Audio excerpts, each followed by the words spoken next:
Hello, everybody. Welcome back to the NBA Front Office Show. We are here. Survived a hurricane. Keith did not Hurricane Harden. That one's still out there brewing. But Keith made it through the hurricane. I made it through a little bit of travel, and here we are back for some NBA Front Office Show. And there's a sound. What is that? What? It's familiar. Oh, is that? It couldn't be. The Simmons siren. It is the Simmons siren. What is going on? We haven't heard the Simmons siren in ages. Keith, what is happening now with Ben Simmons? Honestly, really not that much. He's saying the same stuff he said for 2-3 seasons now. But yeah, he had a really good interview with Mark Spears. They got into really some deep stuff. I think he's doing something. I'm gonna butcher what like the series is called, but it's basically like he sits down and talks with players over like some glasses of wine, and they hang out. He did one with Terrence Mann of the Clippers already. He's now done one with Ben Simmons, and one of the things that they talked about was probably one of the headline stories out of it, I guess, because there were a few.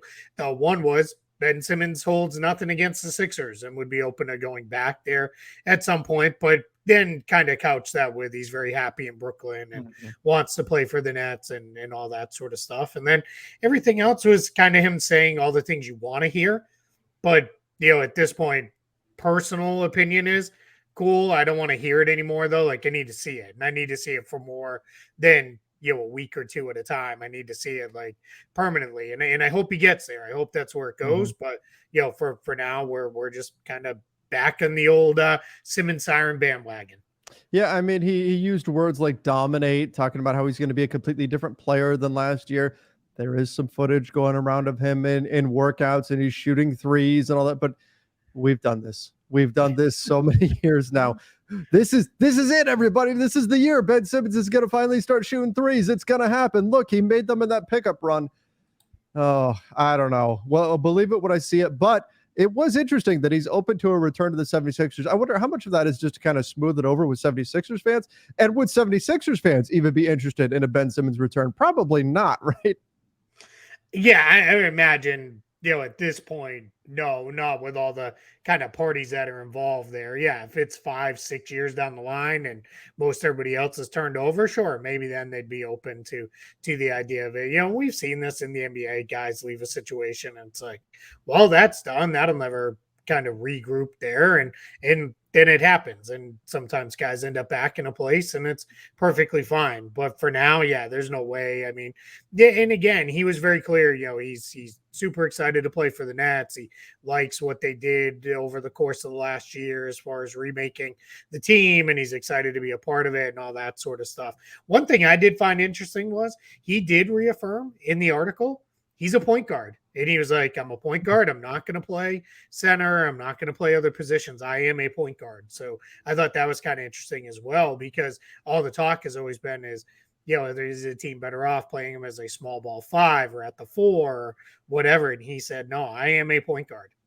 Yeah, that is interesting, because there's questions about how feasible that is in today's NBA for Ben Simmons to be a point guard. Like, you have to build a pretty specific team around him if he's a non-shooter to have him as your point guard. And it's a pretty unique thing in today's NBA. I mean, he's a pretty unique player, but still, if he's not going to be able to shoot from outside, trying to structure a team appropriately around Ben Simmons as the primary ball handler is not easy. And that's what we've seen teams try to do over the years.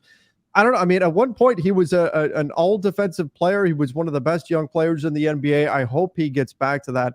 But I think just to bring this full circle here, we got to reserve any kind of celebration here or excitement and just believe it when we see it. Yeah, 100%. No, it's interesting. So I pulled up their roster and kind of how things are shaking out to see, could he be the Nets point guard this year? And it's him or Spencer Dinwiddie right now. They've got Dennis Smith Jr. in the fold as well, but those are kind of the primary ball handlers. So yeah, you could definitely see a world where Simmons is a starting point guard, because I like Spencer Dinwiddie and I think he's a good player, but I think Simmons could definitely beat him out. But then the challenge comes in. All right, Cam Johnson, he's a pretty elite shooter. Mikal Bridges, good shooter. Dorian Finney-Smith, good shooter. Nick Claxton, complete non-shooter, right? He's only going to finish stuff around the rim. So now you're playing two non-shooters in the starting five that can get a little messy spacing-wise. So I'm just curious to see, how this all comes together and what it looks like with Simmons over the course of the year. But like you said, let's actually see it and get on the court first, and then we can kind of go from there. Yeah, absolutely. And hopefully he does, again, get back to his old self. All right, just a bizarre story. Referee Eric Lewis resigns. This was after way back in, I want to say it was back in May. Yeah, it was in the middle of the playoffs. Yeah, there were, it was uncovered that there was we don't even know if it was him. He said it was a family member, but a burner account on Twitter, now known as X, that was defending him and other referees and things of that nature. And it was linked to him, and it got kind of messy. And of course, this is the same ref who had a bunch of stuff from social media revealing that his family is all full of Celtics fans, and then he's reffing like Lakers Celtics games, which was, raises some eyebrows there, certainly. And now the NBA, as they were investigating, abruptly, or at least from our perspective, abruptly, he has resigned, and the NBA issued a statement saying that but because he's resigned, that concludes the investigation. Keith, that didn't do anything to make anybody feel any better. A lot of people are going to see this almost as like an admission of guilt that he resigns over this, and then the NBA just kind of swiftly wraps up the investigation. Yeah, with 100%, because this sounds like hey, if you just quit and walk away, we'll end the investigation rather than dragging you through the mud and doing that. And now Eric Lewis has done that, and he'll move on to whatever is next, presumably in his life and career, and without all this scandal kind of hanging over him. The challenge, I think, is, especially when it relates to his family Celtics fans. Well, everybody presumably who refs or plays or coaches or has something to do with the NBA enjoys the game of basketball. Sure. Probably grew up an NBA fan of some sort. Very likely their family was a fan of some sort. Like I never get worked up over that stuff. Like it always happens. Some guy gets drafted, and it's like Paul Pierce is a very famous example. He was drafted by the Celtics and was a Lakers fan. And people at the time, I remember Celtics fans being like, how could they draft a Lakers fan? What are we doing here? And it's like, well, I mean, yeah, shocker. You grew up in LA, unless you're cutting out, everybody who grew up in the, California area and saying we're never going to draft one of them, which would be stupid because now you're eliminating guys for dumb reasons. People are going to be fans of teams. I'll use another Celtics example. Brad Stevens. It was like, came in and it was like he wasn't a Celtics fan. When he came in. Well, yeah, no kidding. He grew up in Indiana. And he openly kind of said he wasn't really a huge NBA fan to begin with. He kind of liked the game, but he was more of a college guy. But so that part I don't get worked up about. But the whole going on and defending yourself and all that stuff and everything, yeah, that's probably not great, right? Like that's probably not a thing you really want to get involved with. You gotta just kind of let that stuff go. It's if we're gonna clown all the players when they do that stuff with burner accounts, we certainly are not gonna let it slide when it's an official. Yeah, absolutely, and officials are going to be held to a high standard, and they should be. And that kind of thing, it gets messy, and obviously this is not going to do anything to pacify anybody with this situation, because again, it seems like obviously the investigation must have turned up something. Otherwise, this wouldn't be happening, right? If there was nothing going on, if everything was on the up and up, and he had no idea this account even existed or something, and it was a family member doing it, and he is totally shocked, this wouldn't be happening. This wouldn't be. He would be, more clearing his name than anything else. And instead, that's not what's happening here. As far as the whole fandom thing, yeah, look, it is unreasonable to try to search, and I don't know if you want to do this, to try to search for an official that is not a fan of an NBA team. Hey, let's find somebody who is. This isn't jury selection here, right? Right. If you search for somebody who is not an NBA fan, well, how familiar are they really with the game? So that in and of itself is problematic. Well, That and it's said, just not reasonable to think, hey, every official grew up in rural Wyoming you're right. without an allegiance to a team in a town of 1,000 people, and now, it's like, what are you going to do? Farm them all in some Sure. like siloed town, and, they never have any exposure to it. Like, it's like Celtics fans went bananas last year when they found out, I think it's the Global brothers, like grew up and still live in Miami. Mhm. They're like, how are they allowed to referee Heat games? Well, because they're referees. Like what? Like I don't know. I mean, and I get it. It's hard because of the whole Tim Donaghy stuff, and Yep. he, basically called out that there's all kinds of shenanigans, and and we all kind of, depending on which side of the rooting interest you're on, chuckle when it's Tony Brothers or Scott Foster Yep. gets assigned a big playoff game, or if you're on the other side of the rooting interest, you get angry and you're like, oh God, I got to deal with this. The series extender. Yep. Yeah, so I mean, it just kind of is what it is. I do think just like there are players who aren't so great, there's referees who aren't so great either. But I don't generally think that there are grand conspiracy theories, because the other thing is if I start to believe that, might as well pack all this up and just watch WWE. Then Mhm. just call it good, and nothing against WWE. I used to love it back in the day. But like if that's where you want to live, just then watch that instead, if you think all this is rigged and fixed and everything else. Well, I mean, rigged and fixed tends to be what you go to when the result doesn't go your way, Yeah, right? That's right. that's that's part Yeah, of the whole process here. But I'll say this, coming from a history background, like bias is going to be naturally, inherent in a lot of things. For example, like I used to teach the Boston Massacre. If you look at one of the soldiers' accounts of what happened in the Boston Massacre compared to one of the mob's accounts, rioters, patriots, whatever term you want to use for them, it's going to come across very, very different, even though they're both describing the exact same event because of the bias that comes into play, their perspective. That's what we're looking at here. And so I think that you would have to go back and look at every referee and see what their background is, what team they grew up rooting for, and then go back and look at every game they called and see does team X get more calls or get more favorable calls. Even more calls doesn't necessarily mean something yeah, wrong is going on. If one team just fouls more, that happens too. Um, if you'd have to go back and look at every single game. Now, I will say that bias though is something that, while it's going to be there, even it can be unconscious, it doesn't mean it's something that can be just completely dismissed either. And I do wonder if, as difficult as it would be, if there was some way for the NBA to look at it and say, hey, we know that this ref grew up as a fan of these teams. We don't want unconscious bias to come into play. Let's try and route this referee towards these other teams. Again, very difficult in the mix of the NBA schedule, but there's also an element to this where we all as human beings can put ourselves in that situation. Keith, I know if you had me referee a Lakers Celtics game, even if I went in with every intention of being as unbiased as possible, the chances of getting a fairly called game are very, very slim. And I think we can all relate to that feeling. And so that's where you wonder if there's anything that needs to be done on that front. But again, you would have to actually go back into the data and be able to prove that referees growing up as fans of a particular team resulted in calls going for that team. yeah. So two thoughts on that, because the other thing is, or it goes completely so far the other way, where it's like I'm going to prove that I'm not True. biased, that you completely get. It's kind of like the old theory of when you are the coach and your kid is on your team, Uh-huh. you're tougher on your kid because you're trying to show like, hey, no favoritism here. The other piece of it too that I look at, because I've seen people say is, well, why don't they find out, referee X grew up a fan of whatever team, and when they become an NBA referee, they just don't get assigned to those games.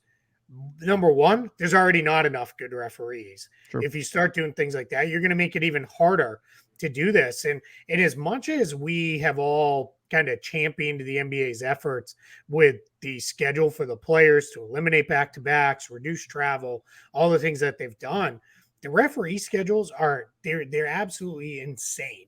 Because if you turn on like we do, you and I watch a Mhm. ton of league pass and a ton of games, you'll catch sometimes, referee was working a game in LA one night, a game in Denver the next, a game in Dallas the next, a game in Memphis the next, and then a Mhm. game in Boston the day after that.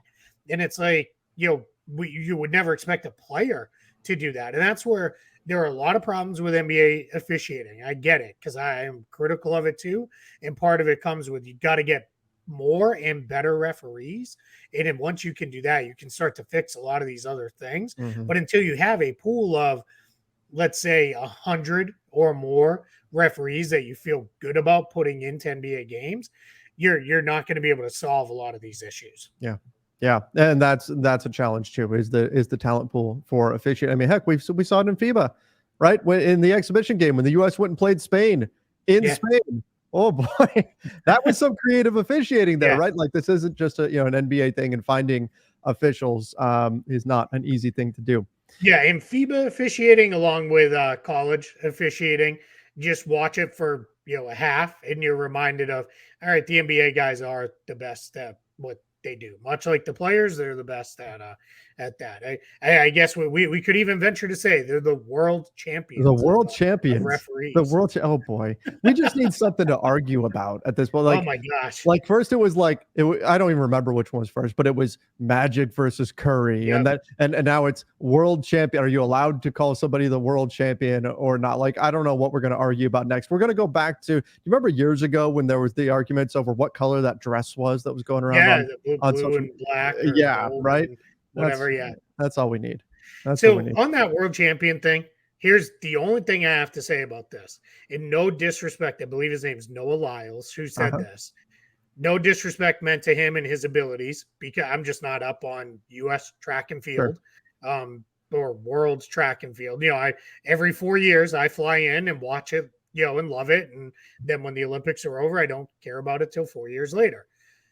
But my thing is, now I know his name, so I guess he accomplished what he was seeking to accomplish, Mm. because everybody's talked about him for like 3 days now, and there. So if that was his end goal, then good for him, because now everybody kind of knows his name. But yeah, I mean, until we get to a point where it's like, remember back when we were kids, you would have they I think it was the McDonald's series they called it, where it was the NBA champion would go to Europe and would play, and then the next year the European EuroLeague champ would come to the US and preseason, and they'd play like a series of preseason games against each other. And now this was in the 80s. So the NBA team just stomped them Yeah. every single time, because the talent difference was so wide with that. And then they just kind of stopped doing it altogether. That's really kind of, I guess, the only way you do this. But then is the Chinese Basketball Association going to say, hey, we want our champ in there, and Mhm. Australia and New Zealand, and it'd be cool if they wanted to figure out a way to do that. The problem is a bunch of guys are going to say, no, I just, on all sides, you're like, no, I just finished a long season. The Yeah. last thing I want to do is go play, 3 more games to, prove something that I don't feel like needs proven. And Right. that's your challenge there. So you're never going to have a world champion of any of this stuff. Yeah, that's the issue. And I get the argument too. Like the NBA is the top league in the world by a lot. So the champion of the NBA, therefore, is the world champion. It argues makes sense. I don't see another team beating. Like, is there a team in Europe that's beating the Nuggets? No. Yeah. No. That's not happening. So I understand that side of the argument. Maybe if that changes someday, can revisit all that. But yeah, all right. Absolutely.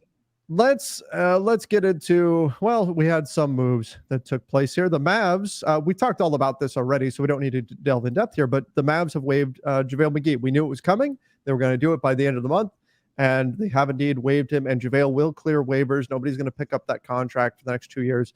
So he'll clear waivers. The Sacramento Kings are already a team that's interested in bringing him on. Yeah, I don't really understand that from the Kings side. They've got a bunch of other bigs behind Domantas Sabonis, but my guess is he's got a familiarity with Mike Brown. Mike Brown would love to maybe bring him in as another veteran, but Alex Len was doing well for them at the end of the year as their kind of backup center behind Sabonis. Trey Lyles can also play the 5. I'm fine with the Kings rotation as it is. And to be clear too, the Mavs, not only did they waive, but they did stretch JaVale McGee. And a bunch of people said, hey, it didn't say that in the press release. It's not going to.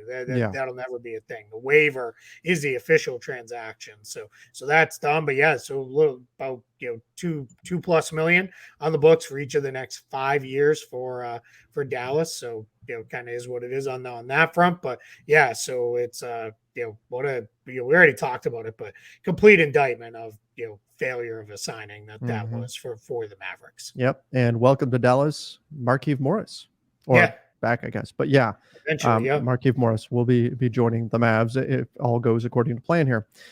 Speaking of centers, Jonas Valanciunas wants an extension with the Pelicans. This is kind of reiterating something that we heard earlier in the offseason. Not a surprise that he would want an extension. Should the Pelicans want to extend Valanciunas? Yeah, that's the tricky part. It would have to be at the exact right number that feels really good, because this is a team that is really starting to carry a lot of salary on their books. As it stands right now at this moment, they're about 2.9 million into the tax. Now, they won't finish there. They'll make some form of move to shed some salary and to get under, whether that's trading Kyra Lewis or doing some other move that they'll get out of the tax. But if we go into next season, meaning 24-25, they would have, at that point, you'd have Brandon Ingram on the books at 36 million, CJ McCollum on the books at 33.3 million, Herb Jones at 12.9 million, Larry Nance, final year of his contract at 11.2. And then remember, Zion will be in year 2 of his extension at 36.7 million. So if you throw Valanciunas, well, let's say he's making 15.4. So let's just say he said, hey, 15 million works. I'm happy here and I want to be here. That would put them at, they'd be in the tax just for whatever those few guys that I just rattled off. And that's not including Dyson Daniels. That's not including Jordan Hawkins. That's Kira Lewis. Goodbye. That's not including Trey Murphy, Jose Alvarado, right? EJ Liddell, right? So you've got some guys there that you'd still want to bring back too, and you're already into the tax. So that could become pretty challenging. Maybe there's a bit of a squeeze here for the Pelicans with Valanciunas, but I don't know where else they turn to.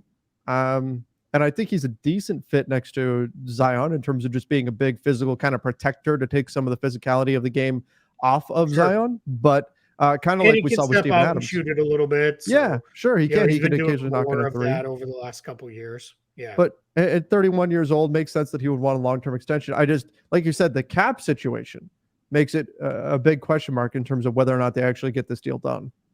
Yeah, Valanciunas is also very durable too. He generally plays, 70 plus games in a season. So you can feel good if you do sign him that he'll be there, which is obviously a concern for this Pelicans team with basically everybody else but Herb Jones has been kind of, well, I guess CJ McCollum's pretty durable too, but of their top guys has had injury issues. So that becomes a little bit of an issue as well.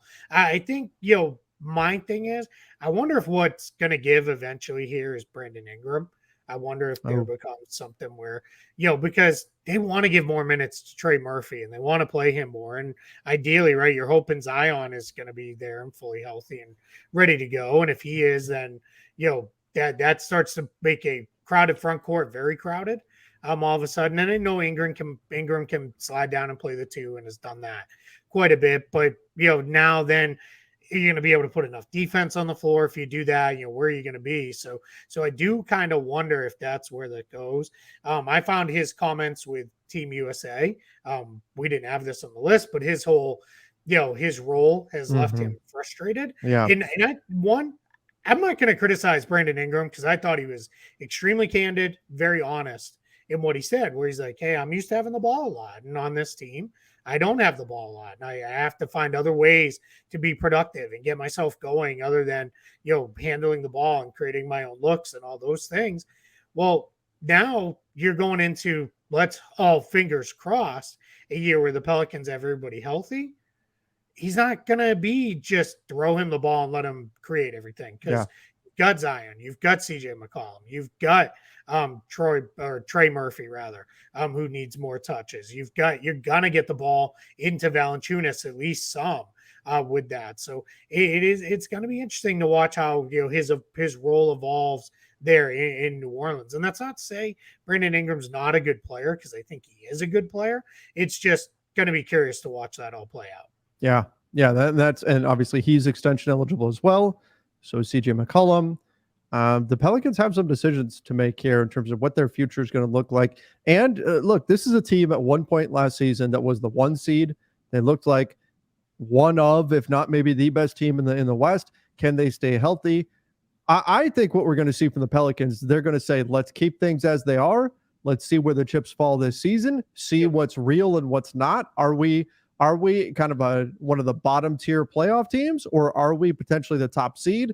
Can we stay healthy? And then let's sort through things next summer. Yeah, I agree. I think this is let's just get everybody on the floor year and let's figure it out from there. Yep. Agree with that. All right. Ty Washington, one of the casualties from OKC, winds up with the Milwaukee Bucks on a 2-way contract. We knew somebody was going to pick him up. Are you surprised at all that the landing spot is Milwaukee? No, only because their only real point guard on the roster right now is Drew Holiday. So they had to add somebody else. There's not an open roster spot on the standard group for Milwaukee. So they're in a spot where they were going to add somebody to the mix. So adding Ty Washington, I think is let's see. I always go back to, he was drafted in the first round for a reason. So, presumably you feel like he can play. We kind of go from there, but let's see, what it comes out to. And if you're the Bucks, if it doesn't work, you waive them, you move on, and you move on to somebody else on a 2-way. So, but this is a good flyer kind of shot in the dark move for Milwaukee. And if a roster spot opens up and he proves worthy, you can always convert him down the line. Yeah. Yep. Very true. All right.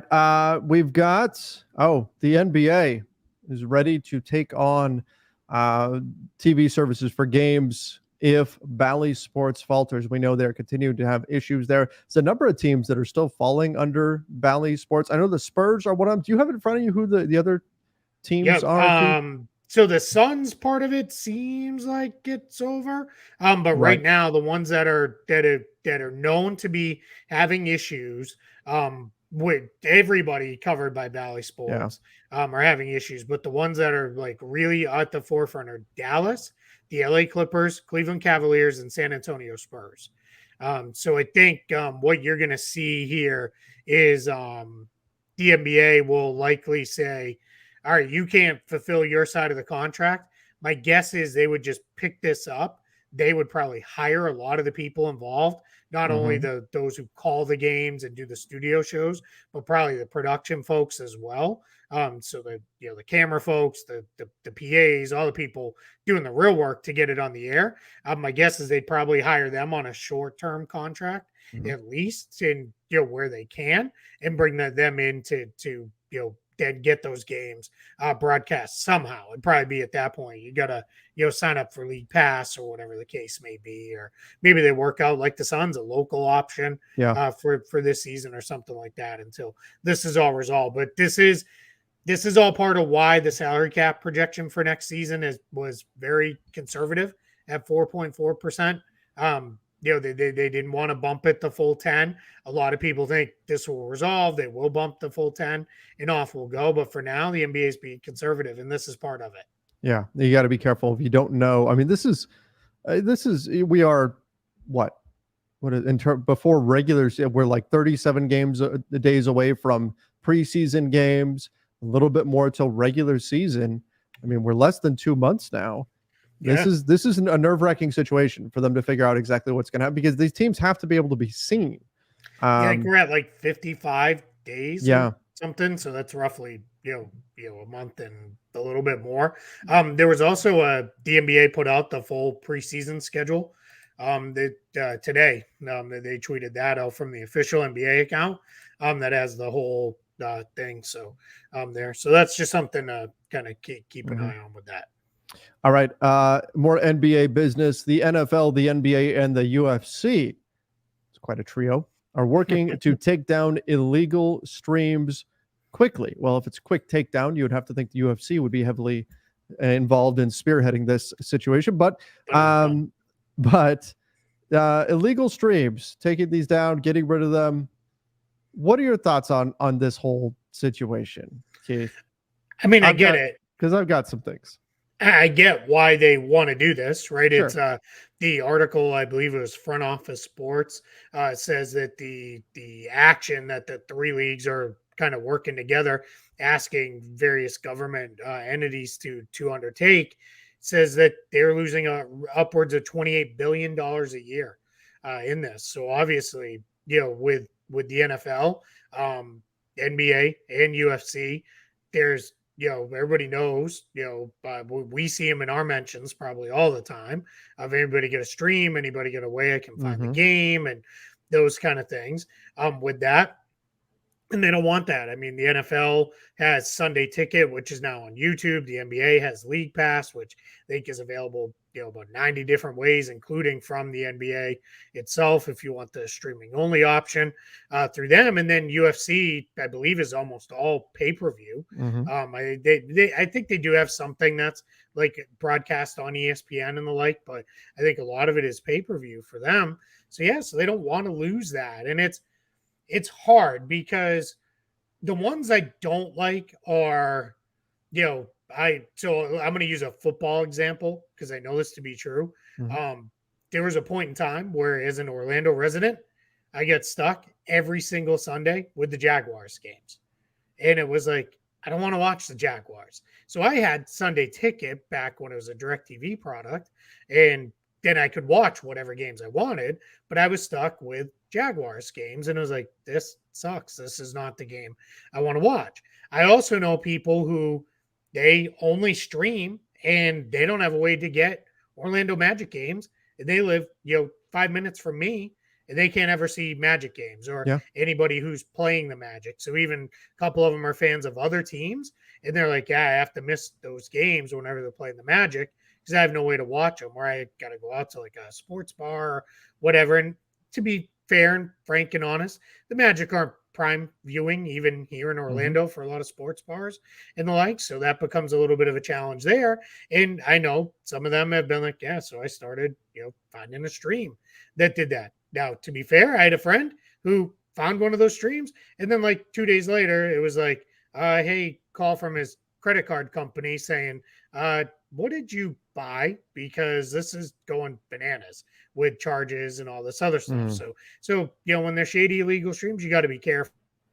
But yeah, man, I get it. I mean, people just want to watch their games. Yeah. That's just it. So here's the thing. I think these leagues, they could completely eliminate the illegal streams if they wanted to. And what they have to do is put together an accessible product that will allow people to watch that isn't going to cost a fortune, right? And it's not just a cost thing. Some of it, like you said, the blackouts. I know people in Memphis who, if it's a Titans game, it's blacked out.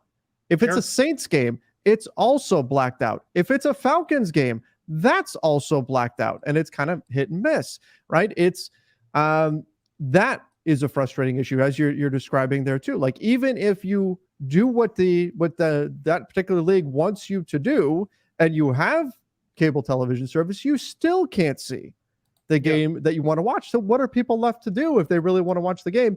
It's to go to an illegal stream somewhere, because that's the only option that you've got. It was the situations like Bally. Not many cable providers have Bally. So if if your team is only on Bally, you can live right next to where your team plays, and it doesn't matter. You still can't watch your team, right? There needs to be an accessible way to watch teams. And again, I think that if there was, like you said, there's issues with these illegal streams.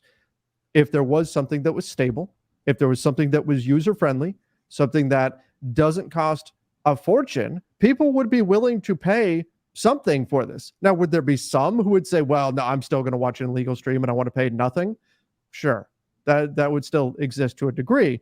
But for the most part, if it was relatively cost-effective, and if it was something stable, and it was something that didn't involve these ridiculous blackouts and all this sort of stuff, people would be willing to do that in order to get that service. I firmly believe that people would pay money to see these games.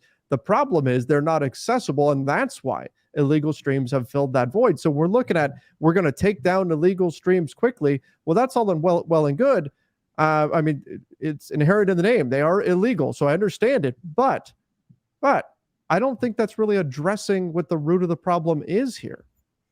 Yeah, I'm with you. And I know, it's funny. People ask me all the time, why do you still have DirecTV? And for me, a big reason was they had Sunday ticket. But another big reason was I have rarely had beyond every year, it's always an issue at the start of the preseason, whether they're gonna have the games or not Yeah. through league pass and all that stuff. But generally that sorts itself out within a day or so. But once the NBA regular season starts, I've never had an issue unless it's every once in a while. They'll mix up what game is on a channel. And Yeah. like you might get, the Nuggets Clippers game twice where you should have gotten, Nuggets Clippers and Jazz Bucks. And it's like, all right, but usually that resolves itself fairly quickly too. But I don't have any of the issues as far as it pausing and breaking down and not being watchable and all this other stuff. And that's a big reason why I've stuck with it, because as well as I do, like clockwork, night 2 of the NBA season, because night 1 the games are on TNT. Mm-hmm. But night 2 of the NBA season, a whole bunch of people are going to be all over social media complaining about how, this League Pass product is junk. My game keeps freezing, or I can't even get it to load, or whatever it is. And, and all that stuff. And it happens every single year, with this stuff. And that's where, for me, it's kind of like, I've always just kind of stuck with what I have because it works. But I also get the fact that you're paying a good amount of money for these different products. I mean, I don't have Sunday ticket because I'm not going over to YouTube TV for the $400 or whatever that it costs, because I'm not home a lot on the weekends anymore. We're always out and about now doing stuff. So I don't get to sit down. I rarely have a Sunday anymore where I can sit down for 12 straight hours and watch football the way I used to be able to. So just, things have changed. So we're kind of letting that go. But like, I get that people are spending a ton of money for that one. These pay-per-views are super expensive. Yep. League Pass I feel like League Pass. It came down this last year a lot. Yeah. If it works the way it's supposed to, super affordable for what you get with it. If it works the way it's supposed to, but that's the problem. You're paying all this money for something that's hit or miss on the way it works. And then that's why people are like, forget it. I'd just rather go find it another way. But and I've had good luck with League Pass in general with it working. But you still have the blackout problem. Yeah. You still run into that. And the blackout problem, it just feels like an antiquated thing. Yeah. Where the whole reason for blackouts was really, the idea was, hey, we're not going to let you watch in your home market without paying some way. You're either going to pay the cable fee or whatever it is, or go pay for a ticket to go watch the game. And the NFL, I think they've changed a lot of it, but used to have their sellout rules, right? Where, hey, if this game doesn't sell out, it'll be blacked out in the local market, because the idea was we want people in the seats, right? Go buy a ticket if you really want to see the game. But the problem is, these things are like, how do I put this? It's like you were saying, you can be sitting in Memphis and Saints games are blacked out and Titans games are blacked out. And it's like for a long time here in Orlando, Braves games. And it's like, right? Yeah, on a Tuesday night, I'm not just jumping in the car and driving 8 hours to Atlanta to catch a game just because, and they started fixing a lot of that stuff and getting into a lot of it. But yeah, I mean, these are complicated things. And these are things, to your point, I think the leagues, and I think this is where we're trending. And I think the NBA new media rights deal is going to be a big part of kind of giving us a sense of where this is going. Because I think you're also going to start to see a lot more a la carte, purchasing options, where if I'm a Lakers fan that lives in, Missouri, hey, I like the NBA, but I'm good with whatever I get on TNT and ABC and all that. But I really want to see every Lakers game. I can buy the Lakers package. Yep. And just get all the Lakers games. It can go that way. And I think that's where we may be headed, with this sort of stuff. I know baseball does that through theirs, which, by the way, is amazing. They do a fantastic job. And it works so well. I've never had any issue with it. I've watched it in my car. Like, I've watched it, a ton of different places. I've watched stats and everything on there are great. It's a fantastic really, product. really well done.